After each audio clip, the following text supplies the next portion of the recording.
This is Northumberland, and 2,000 years ago, the Romans chose this part of the world to mark the end of their empire. And that left this landscape littered with breathtaking monuments from the time of Agricola and Hadrian. And there lies the problem, because when fascinating places are so close by, you tend to ignore beautiful places like this. This is Aden Castle, and in the 14th century it found itself in the middle of two countries' battle for supremacy. Welcome to the age of Robert the Bruce, William Wallace and the Scottish Wars of Independence. These are the new adventures of the Bakery Bears.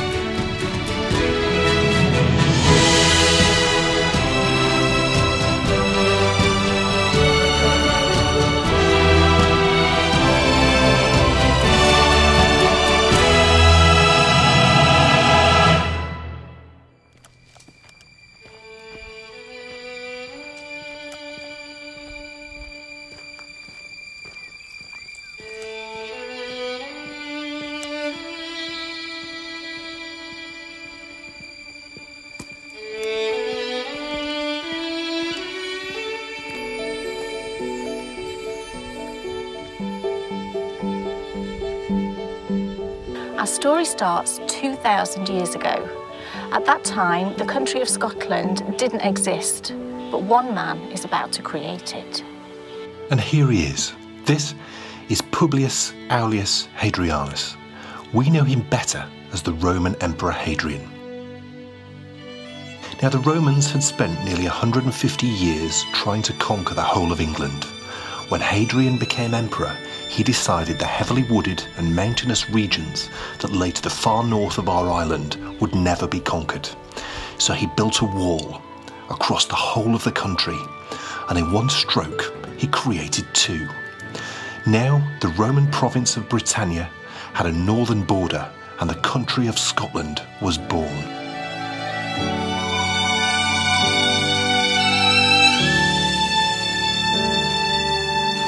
Now, Hadrian's famous wall lies just over that ridge, and I wonder if the Romans knew when they drew their line in the sand that they'd effectively created a war zone that would last for the next 1,700 years. Initially, it was local lords fighting over the edges of their county boundaries, because of course more land brought more power through more people paying you taxation. But around the time of the Norman conquest, which we covered in the first episode of this series, this part of the world had reached an uneasy peace. Into this landscape stepped the recently widowed Emma de Umfraville, who decided, It has been really dangerous around here for a very long time, but it's been lovely and quiet for quite a while now, so I think we should build ourselves a lovely little home just over here.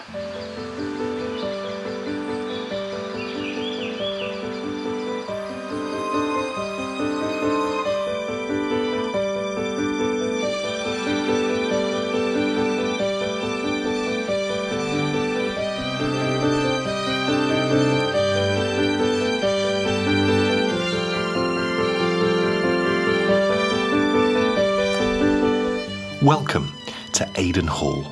This is the medieval manor Emma built herself around 1206. At that time, this would have been the extent of her buildings. There was no need for battlements, just one big hall for the ultimate in 13th century open plan living.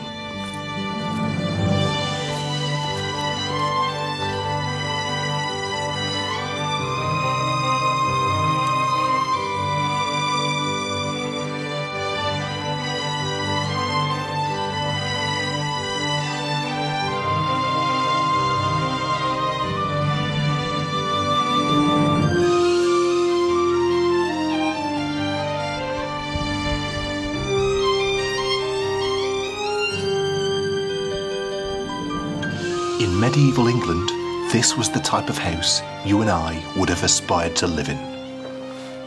Because you really do have everything you need. Now, originally, there would most probably have been a fireplace around here, right in the middle, keeping everybody warm. The Lord and Lady would have sat up here at the table, and then surrounding them, there would have been their servants, any tenants that they had, anyone else that was part of the household. But as the Lord and Lady, with your lovely thrones to sit on, even in a small place like this, you had something that was very rare in medieval times, and that was privacy, because you had a lovely place to retire to, and that's just through here.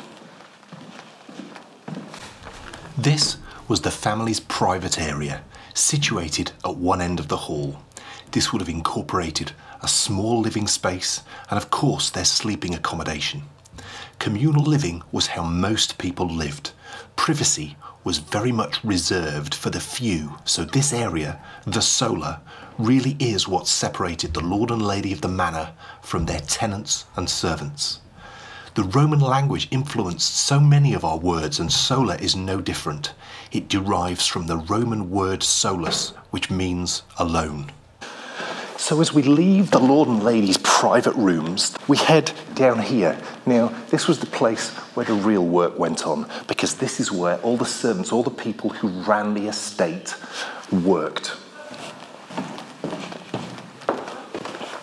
So this is it, and you'll see straight away the difference. Much lower ceiling, 2 floors of work going on, and you can sort of make out the workings of the kitchen.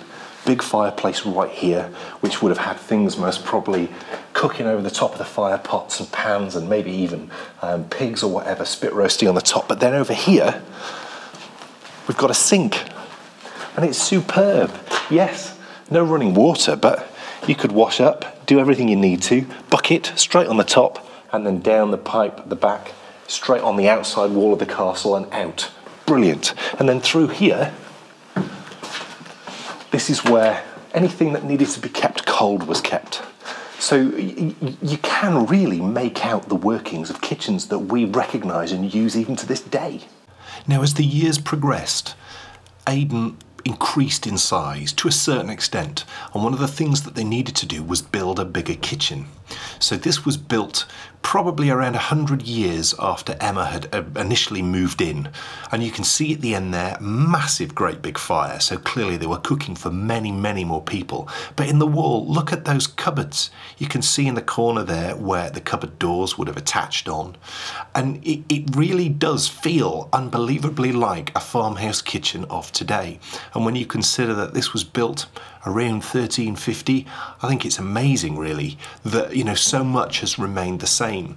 And just to give you an idea on where this is with regards to the original kitchen, walking back through, we're now back in the original manor house, the original hall built for Emma. And as we move back to the original servants area, we find a remnant of one of the future owners of Aidan. In the 16th century, the house was actually purchased by the Carnaby family, and one of the things that families of note always had was a coat of arms, and there is the Carnaby's coat of arms. And what I love the most about this place is it's one of the finest unaltered examples of a 13th century manor house in the whole of Great Britain. Now, we can say that about in here, but the same can't be said for out here, because trouble was brewing. Aidan had been built as a manor house, not a castle. So what precisely is all this doing here?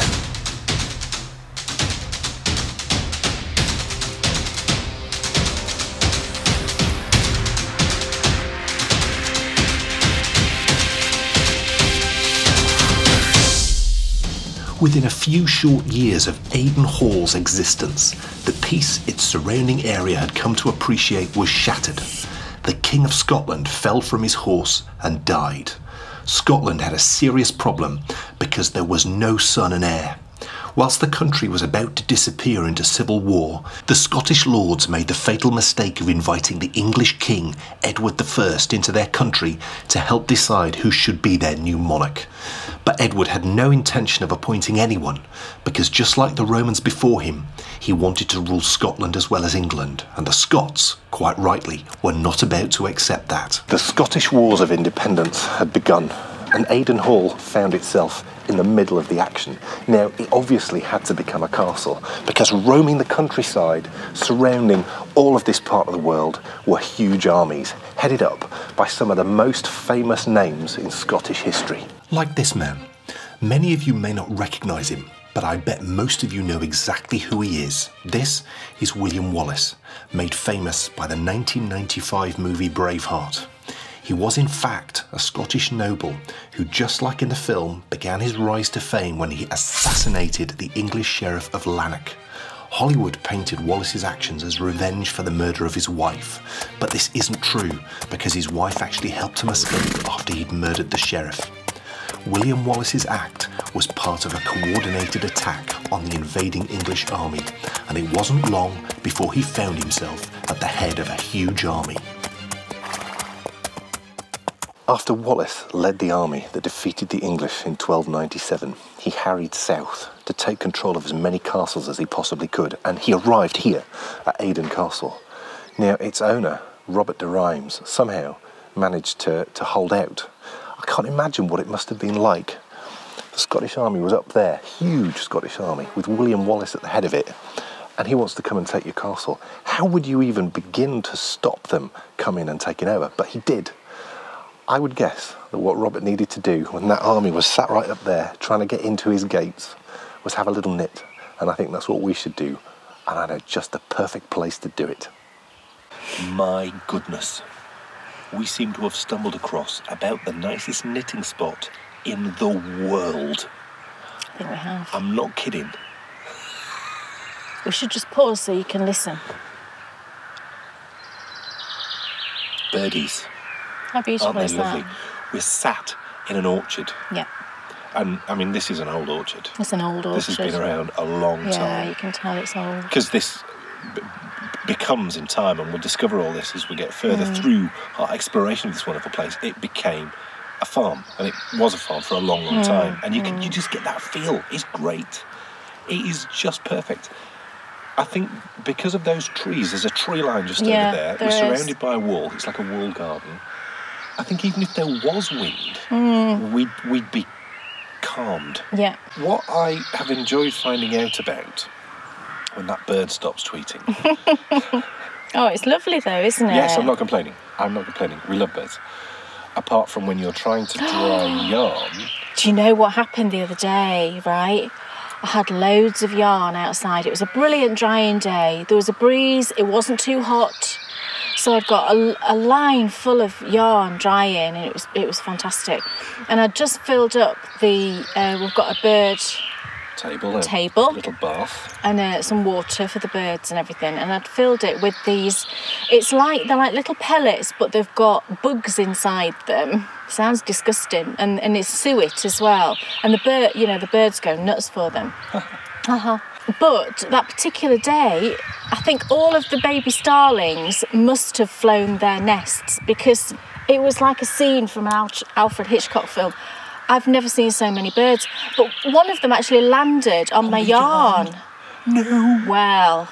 Oh my goodness. You can imagine, I was not impressed. Plus, they were like these really, the poor little tiny birds, the blue tits and the little sparrows and everything, they were like bullied by these huge baby starlings. So I moved the bird stand, didn't I? Yes. As to dry. I can't have this while my yarn's drying, so I moved it to a different bit of the garden. Not acceptable. No, and then they all kind of came back and sat on the fence and looked as if to say, where on earth has all that food gone? But by which time, actually, they'd nearly scoffed the lot, hadn't they? Yeah. You know the word butler? Butler? Yes, yeah. yes. Do you know where it comes from? No. It comes from a medieval household. So there would have been a butler here, and his job was to look after the products that are kept in the buttery. Ah, right. There was another person whose the job title was pantler.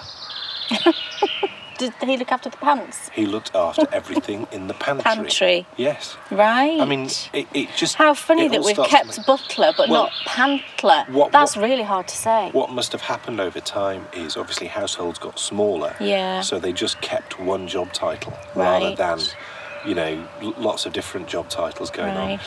It's so interesting, isn't it? I've always known of butteries. Yeah. In old, castles and medieval houses and things, and obviously pantries, but never realised. I'd just never put together, well, of course, the butler looks after the buttery. And the other thing that really blows my mind is I'd never stopped to consider that Scotland was formed by Emperor Hadrian when he built Hadrian's Wall. I mean, you never think, do you? You just think Scotland's always been there. The landmass has always been there, but the country wasn't. Right. And do you know where Scotland gets its name from? Land of the Scots? No. Well, what do you mean, land of the Scots? Where does the word Scot I have no idea. I shall tell you. There was a tribe of Celts called the Scotti. Right. They were from Ireland. Oh. They moved. Well, that makes sense. They moved to Ayrshire. Right. And they obviously, that became their home. Yeah. And they got bigger and bigger and bigger. And because they were like the main tribe, the main Celtic tribe that was living in Scotland, Scotland became known as the land of the Scotti. Right. Scotland. Because, of course, when Hadrian built the wall, it wasn't called Scotland then, it was called Caledonia. You had Britannia on one side and Caledonia on the other. They're much nicer words, aren't they, than England and Scotland? Yeah. We should go back to that, shouldn't we? Yes. Where do you live? I live in Britannia. Oh, it sounds lovely. Because back then, it wasn't known as... Because where does the word England come from? No. The Angles lived there. So like it was Angleland. Angleland. Yes. That sounds like something off Postman Pat. Yeah, no, yeah. But that's what it was, Angleland. But the Angles didn't arrive until after the Romans. Oh. So we were Britain before we were England. Right. And Scotland, of course, was... But Scotland still do, in lots of circumstances, still do use the word Caledonia. Yeah, I've heard of it. Caledonian. Thistle, football team. Yeah, and there's a canal as well, I think. Isn't there the Caledonian Canal, I think? Yeah, absolutely. And Braveheart, I loved that movie when it came out. Yes. I mean, did you? I don't know that I've actually ever seen Braveheart. You're joking. No, I don't think I am joking. You're joking? I think I am joking. You are. I've got no actual memory of watching Braveheart. It's a great film, apart from the very end. What happens at the end? Well, it's what happens to him at the very end. And, does he die? It's true to life. I don't like films where that happens. Well, I just used to turn it off. Somehow I managed to twist my cable. Have I managed to do that? Oh, well, I do that all the time. So don't Let's untwist it. Now, look, I've waffled on so much about pantlers and butlers. Pantlers? We need to be giving this place a knittability score.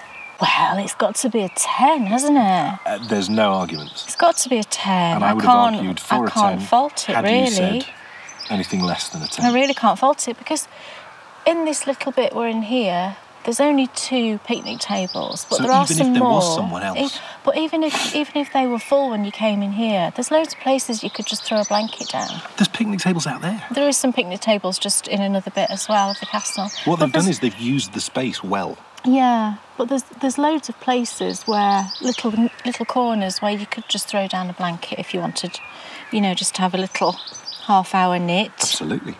So, no arguments whatsoever. 10 out of 10. Yep. But hold on a minute. We've got this beautiful castle to explore. In 1315, the King of Scotland stood right here, ready to take control, finally, of this beautiful place. Whilst Aidan had been built as a family home, these 14th century outer walls show us that it was forced to become a fully fledged castle. The story unfolding in the surrounding countryside was brutal and fast-moving. In 1297, William Wallace burst onto the scene, about 90 miles in that direction, at the Battle of Stirling Bridge. Now, he then began harrying south, coming here to Aidan Castle. He also was over there trying to take control of Hexham, also Corbridge as well, which is down that way. But as fast as his career begins, in just a year, it's over. He's defeated by the English, and Scotland needed a new champion. And my goodness, did they get a good one.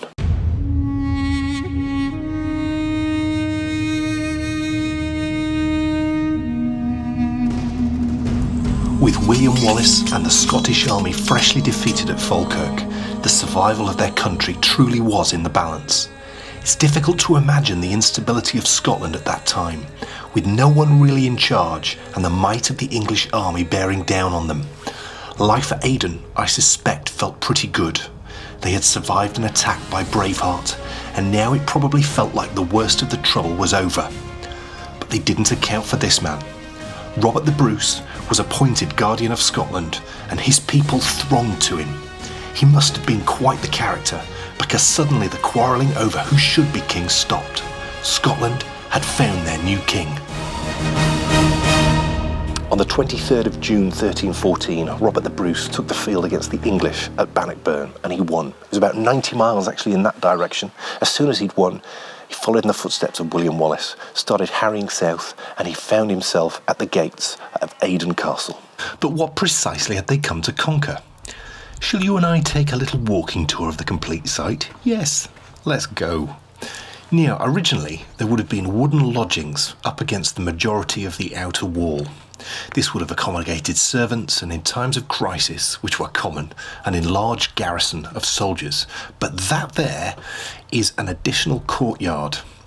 Now, it was designed to be defensive, providing a further layer of wall for an invading army to get over, but it was also intended to impress by creating a series of entrances. Now, we've just glanced over there at the stable blocks, and whilst the buildings that we see weren't actually constructed until the 1800s, here they are, this is the stables. These were replacing the originals built when the house was built. Horses were of course essential for transport, so this in essence it's like a medieval garage. And look, you could see there on the left the troughs they used to drink from. You can also see there in the floor where the wooden posts used to go to create the individual stalls for each of the horses. And also it's sloping, so of course it would be easier to clean out with that central drain as well. You could throw down water, get a brush, give it a clean out, job done. Now, as we make our way back out across the outer courtyard, we can see the only tower just there on that left-hand side that was built into the defensive wall. And to its right, you can see the entrance to what looks like a dungeon. The tower there, that would have obviously housed the soldiers, and it was the only place of high ground, so it would have been used many times to defend against the invading Scottish armies. And then in future, actually, as we're going to find out in a moment, when the Scots did take it over, it was the English who were being defended against. This is the inside of that tower. It would have been quite tall, there would have been a stairway in it, and you would have been able to get up onto the main part of the wall. So we make our way back out again though, you're going to see just there that little building, and it does look just like a dungeon, but unfortunately it's nowhere near as glamorous. It was just a storeroom, but the storeroom was converted in the 1800s into a little blacksmith shop, and this is where he used to work. He'd obviously been making shoes for the horses and, you know, any other metalworking that would have been needed for the castle and its surrounding estate. Aden is, though, without doubt, unlike any castle we've ever visited. And that's because it was never intended to be a castle. This really is just a family home, and you can see that family home right there. That's where Emma used to live. It just ended up in the wrong place at the wrong time. So picture the scene in 1315 with the Scottish army at the gates, and you've got no moat, no drawbridge, and no real defences. So it's no wonder then that faced with the full might of the Scottish army, that the governor of Aden decided to just surrender. And for the first time in its history, it changed hands. I think it was amazing actually that it was the first time that it had changed hands, because Aden is a tiny place. It had successfully defended itself against William Wallace, and the first time it did change hands, they chose to surrender. And for the next 2 years, this was a base for Scottish troops. Weapons, men and horses would have been garrisoned right here. The family home would have become, for just a short time, a small military base, because in 1317 the English took it back, and its owner, Robert de Rheims, moved back to his family home. All this talk of armies and fighting is making me hungry, so I think it's time that we found out what Aden Castle has to offer in terms of picnic spots, and I think I've spotted rather a good one, and it's just down there.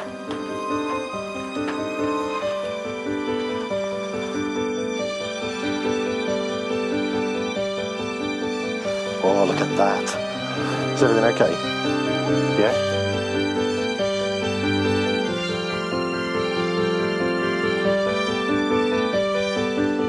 We're back in our favourite spot.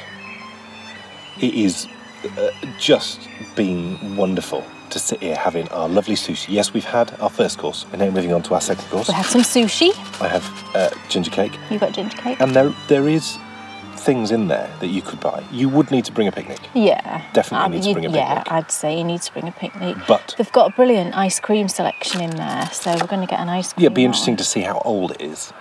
And I'll know as soon as I How dig old into it it. is? Yeah, how long has it been sat in there? Oh, it looks If it's full of ice crystals, then we're back in our knitting spot because, look, lovely birdies flying over the top. It is just so lovely. It's so private, you know. I can't fault it, to be honest. It's just really beautiful. I could sit here for a long time, actually. I'm going to try a bit of your nice cake.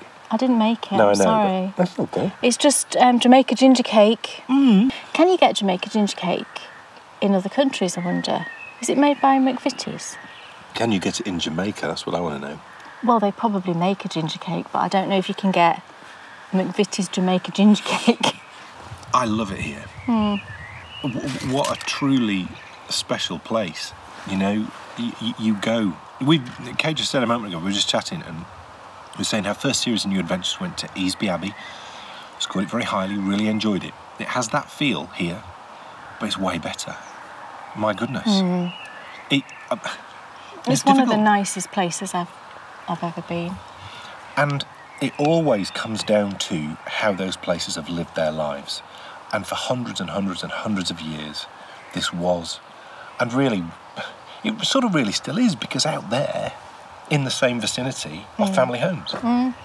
So, you know, through all the trouble and strife of the wars of independence, I mean, and if you think about the amount of issues that this part of the world has had, beginning with the Scottish Wars of Independence, but then moving into the dude that I can't stand the programme with the books and the stones and touching...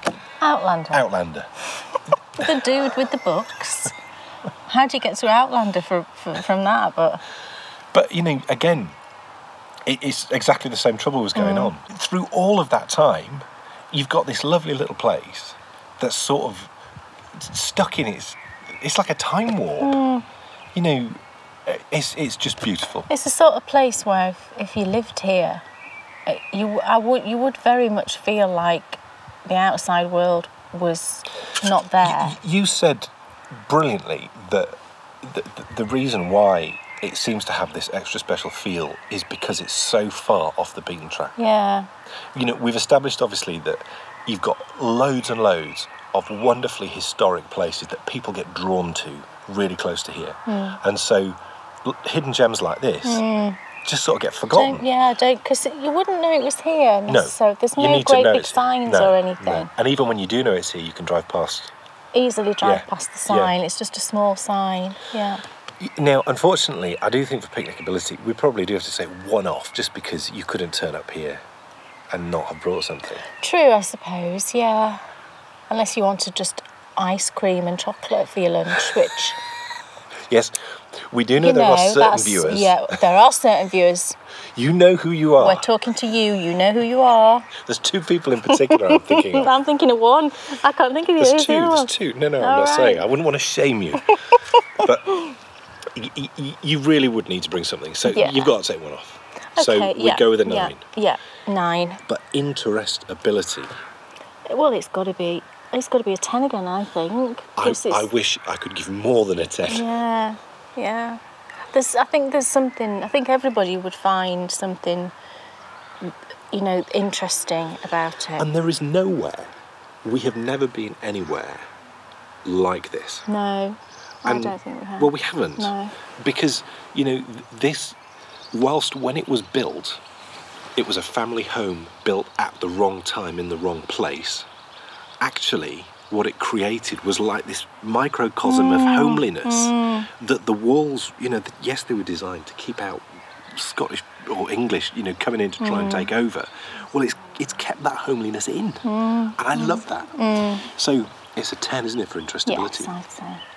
You've got to plot it on the leaderboard, baby. No, it's going to be high up there, isn't it? It's the top of the tree. Top? It beats York Castle, and rightly so, actually. Yeah, definitely. You know, I think that, you know, York Castle is a small place. It doesn't have 10% of the interest that this place has. You know, York Castle really is just like, it would be as if just the Manor House was here and nothing else around it. It'd be interesting to go visit, and it would be nice to go visit, but you wouldn't go rushing back again. I think it's the thing that I really love about it is it is the setting. You know, it isn't just a castle plonked in the middle of a field, like Dan said. Yeah. You've got, it feels like, you know, you can actually see how people lived here. Yeah. And plus there are a couple of little houses, little cottages that you will have seen just outside the castle, and I think that's, you know, people are still living in this area. That's what I really like, you know, really love. And that is the question that I think we need to answer before we finish today's adventure. How has this place stayed unchanged for so long? Let's go find out.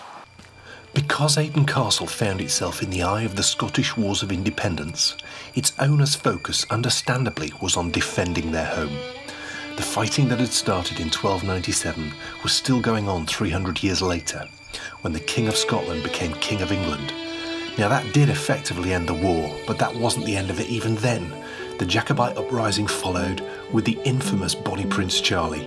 So there was little point in knocking down your external wall to expand outwards when you never knew when an invading army might turn up to try and take control of your castle. So Aden Castle became a living time capsule.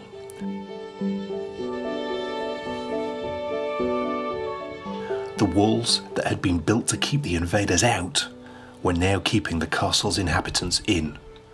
This clearly proved frustrating for its owners, who decided to make their home elsewhere.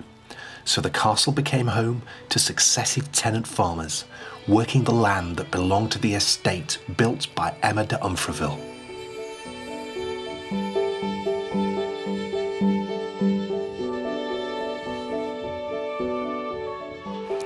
And that's exactly how things remained until 1966. And this was, and in fact still is, a working farm.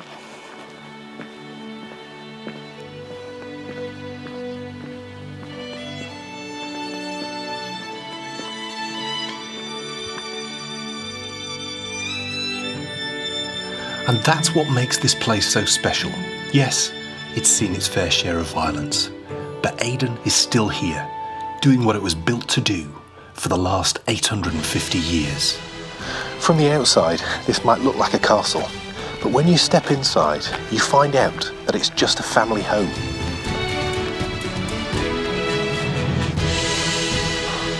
We talk so often about the feel of places. Well, let me tell you that Aden's is unique. From the outside, when you look at the walls, you expect it to feel powerful, like every castle we've ever visited. But when you step through these doors, you feel calm and at peace, because this is, and always will be, a family home.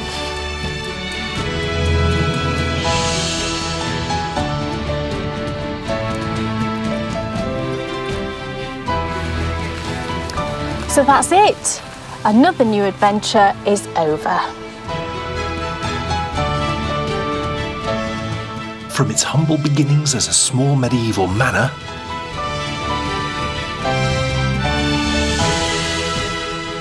to its days as a castle holding off the famous Braveheart.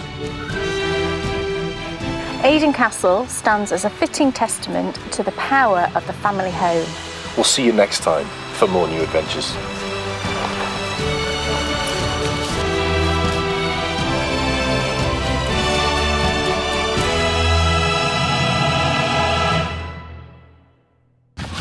So, you stand here, and the first shot. I'll just walk. I'll walk the other way to like the end of their empire. This is the first shot. Cow parsley. So it needs to look exciting and vibrant. This is Northumberland. I can see the poppies. Now you see, we'll get you with the poppies. It'll be nicer if you're with the poppies. So. It's like a scene from The Wizard of Oz with the poppies. Is the bag in? No. They don't look real, do they? It looks like someone's put a load of paper poppies in a field or something. One man is about to... No. Oh, that was so close. You nearly nailed it. So start on the road, walk across in, and when you hit your mark there, say, that's it. Another new adventure is over. Who knew that 5 words was so difficult to remember? Welcome to the age of William Wallace, Robert the Bruce, and the Scottish Wars of Independence. These are the I can't even say it. Okay. I got it now. Okay. Go on. Oh, I thought you were saying something. No. Oh, right. I was distracted by squeezing your bum. Go on. What shot was it? 27. 27. Who am I? Mr. Bean. Robert de Rhymes. It sounds like a rapper. Well done. That's a long thing to remember. Okay, shot 24. Look at birds. Oh, birds. They're flying into the building. They're Ready? going down and swooping. Can I tell you something? Yeah, you don't need to talk quite so loud. You're really throwing your voice. Sorry. It's okay. Go. Can I tell you something? Don't know. Can I tell you something? Can I tell you something? Yes. If I changed yesterday, they've got 7. No, it's fine. I'm just saying, crumbs. Don't I look You're looking different to how you normally look, Scruffy. which is always hunky. Oh. Hunky? Is it 1982? Come on. Oh, you're so hunk. What a hunk. My goodness. We seem to have stumbled across the nicest... There's no wonder then, at first for the mite. Full mite of the Scottish Army. Look at this little tiny flower. Oh. Right, here we go then. Oh, look at, there's a bug. Did that seem okay? Mm-hmm. Excellent. Okay. I think we might be done.